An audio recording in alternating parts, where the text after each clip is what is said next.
Okay, hopefully that's it then. Well, good afternoon, everybody. I'd like to welcome you to our first interview on Zoom. And joining me this afternoon is Miriam, who is an alienated grandmother herself. And we're just going to have a little chat, and she's going to tell me how it feels to be an alienated grandmother, although I do obviously know that myself, having been one. Hi, Miriam, and thank you very much for giving us your time this afternoon. Would you like to introduce yourself, tell us a little bit about yourself and how you find yourself in the position you're in? Yes, hello Jane, nice to speak to you. Yeah, I've been an alienated grandmother I'm into my 8th year of alienation. I have 2 children, and these are my son's children. So whilst I've spoken to and seen my son a few times over those 8 years, I haven't seen my grandchildren. And actually, I'd like to add to your introduction, I'm also an alienated grandchild. Mm-hmm. So I come at it from 2 sides. I didn't see my granny until I was in my teens and went to look for her. So I think that's quite important to my story, because I think there's a sort of genetic link, almost, a family habit. Yep. Okay. Thank you. So would you like to explain a little bit how this happened and how you found yourself in this situation? Yes, it's as anyone you may have spoken to in the past may have told you, I don't really know. It happened very suddenly, insofar as this was my son, my daughter-in-law.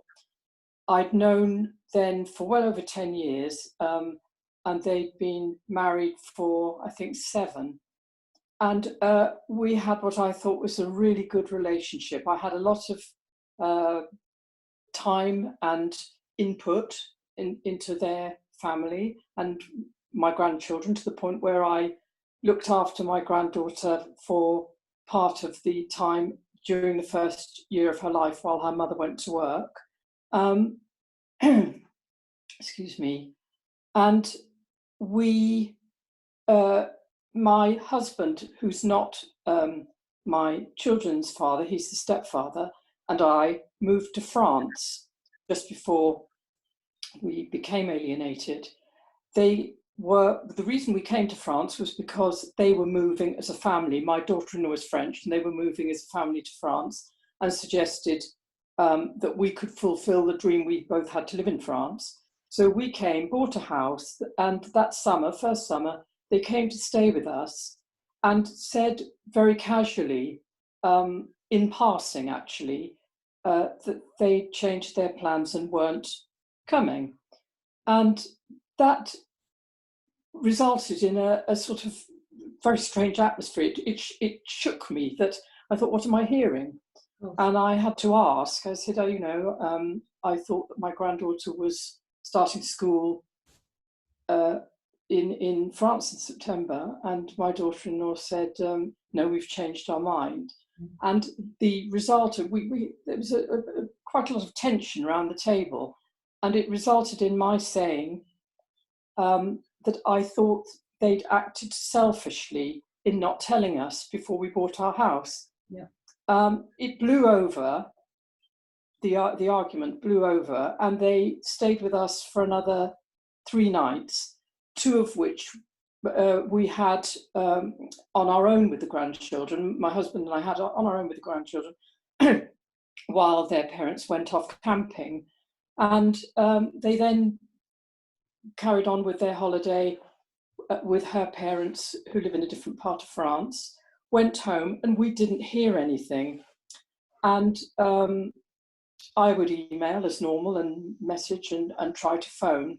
And eventually it took 2 months to speak to my son. And when I did, he just told me that I had deeply upset and offended his wife, therefore him, and that he thought that if I could do that to his wife, I could do that to his children, and he wanted nothing more to do with me. And that was it. That's the story of how it happened, and it's never been resolved. Okay, thank you. I know how painful it is to recall these stories, actually. So, being faced with being alienated, Miriam, what strategies do you use to cope with it? Well, the strategies I use now, Jane, are very different to the strategies I adopted initially. It's sort of quite hard to put them in one box, if you like, because you spend the first, I'd say, couple of years in absolute shock and disbelief. You just don't believe that your child, your loving child, isn't going to sort of suddenly come round and say, look, sorry, we've had an argument, and let's forget it and put it all behind us. So I didn't cope with it. I deferred coping with it. I just apologized. I did all the things I thought I could do to put it right. I didn't even stop to think whether I was right or wrong. I just said, I am so sorry. And in every way I could, I wrote, I phoned, and so on and so forth. And it didn't work for me. So it was actually not until I saw you being interviewed yourself on television from France, by pure chance one morning, I heard the word, grandparent, Bristol Grandparent Support Group. And I stopped and listened and realised for the first time that it wasn't just me. And I phoned you that day. And I don't know, you probably won't remember it because you've spoken to thousands of people, but I certainly remember it very well. That was the first time I'd opened up about it to anybody. And it was the first time I thought that I might need to look for strategies to cope. So I suppose, if you like, that's where it started. And the first thing I did was to talk to other people and listen to other people's experience of their own alienation, and to realise that I wasn't alone, and to start looking, and I'm still going back here, at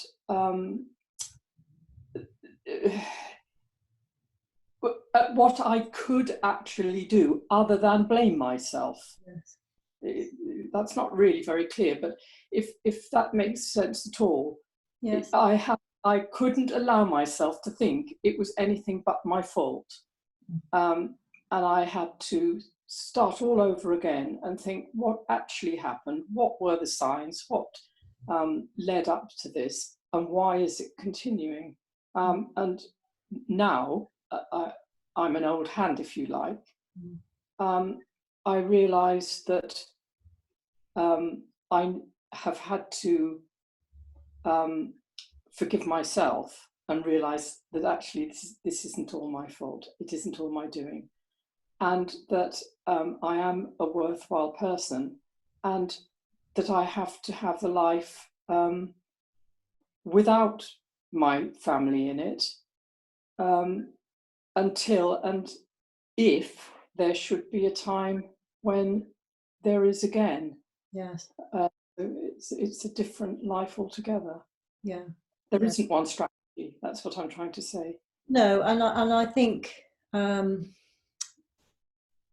everybody has their own coping mechanism, don't they? And that can be just going out for a walk when you feel desperately sad, or sitting down and writing your feelings down, or taking a photograph of something that you can put in a memory box. All those sort of things I think are useful, but everybody seems to be able to find their own strategies to help them cope. And actually maybe saying that you cope is perhaps not correct. Um, I think I think when you've been alienated for a length of time, you do have to reach that place of acceptance. And that doesn't mean to say you've forgotten them, because of course you absolutely haven't at all. But at some time you owe it to yourself that you have your own life to lead, and you may have a partner and or other family members who also rely on you. So it's important to them as well that somehow we do find a way through this. But you will know that very often it's called a living bereavement. And would you agree with that statement? I would absolutely agree with that statement. I think it's a terrific statement. You are grieving for people. And first of all, it must be remembered, in the case of one's children alienating you, you're grieving for your child and you're grieving for your grandchildren, just as I already had grieved for my grandmother. And all those things you've suggested, I've done all those. I keep a memory box, I keep photos, I try not to stalk them on social media, for instance. I try to help other people in the same situation.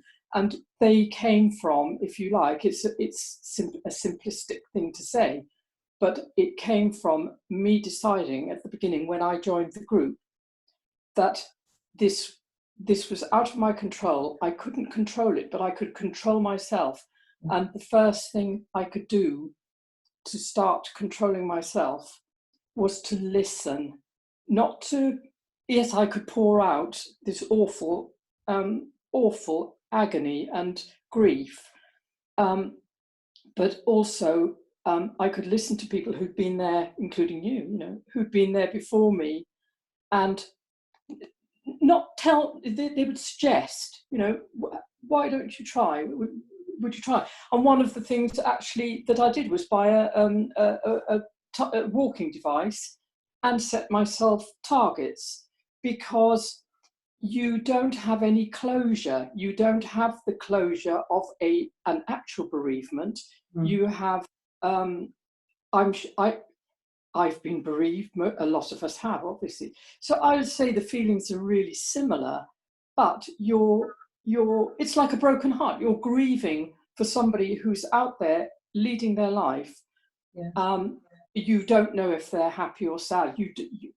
When you're grieving, for instance, a member of your family, I grieve for my brother, who I lost 14 years ago. But I know that he's at rest and he's at peace and nobody's hurting him and he's not hurting anyone. Yeah. When it comes to my family, this is a perfect, sort of perfect storm, if you like, of a time to talk about it. I have no idea from day to day if they're well, if they're worried, if they have financial problems or, depression or anything. I have no way of knowing. There is no contact at all. So yes, it's a living bereavement. That sums it up perfectly. You said in your introduction as well that you were alienated from your own grandmother. Yes. So how did you deal with that? Well, again, it's a progressive thing. When it starts, you don't know. You grow up thinking, well, there's mummy and daddy and uncle this and auntie that. But we had no grandparents. My other three grandparents were all deceased. They'd all died. And we used to get every Christmas a parcel from Granny G.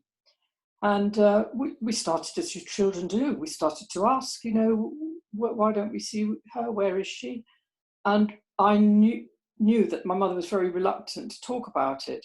So to start with, you as a child, you pick up on that, so you don't talk about it.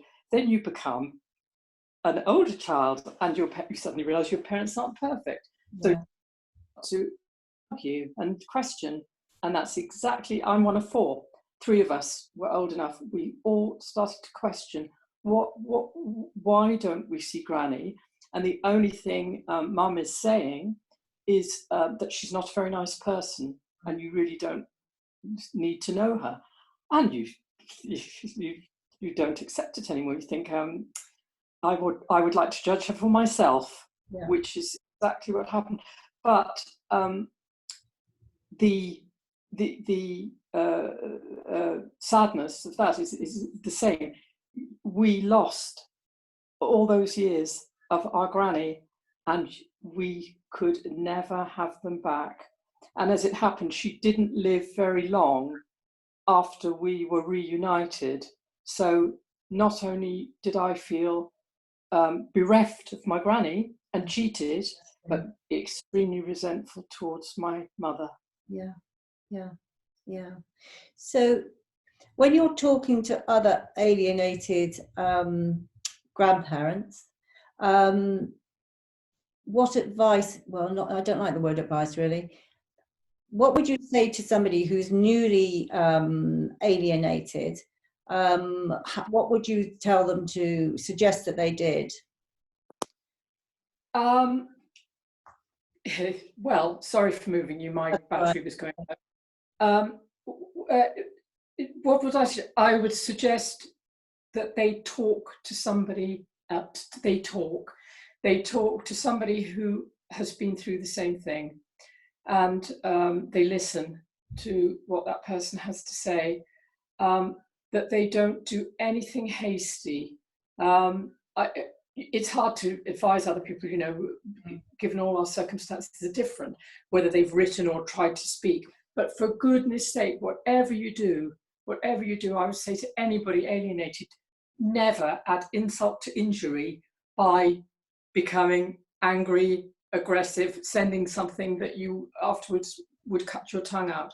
If in doubt, do nothing. Write down all your feelings, put them in the drawer. Do not press that send button. Yeah. And talk to people who've been through it to see if there are actually sort of concrete, practical things you can do to get some kind of dialogue going. But if in doubt, hesitate, talk, listen. Yeah, to somebody who knows. And I agree with everything you've just said, and that's exactly what I would say as well.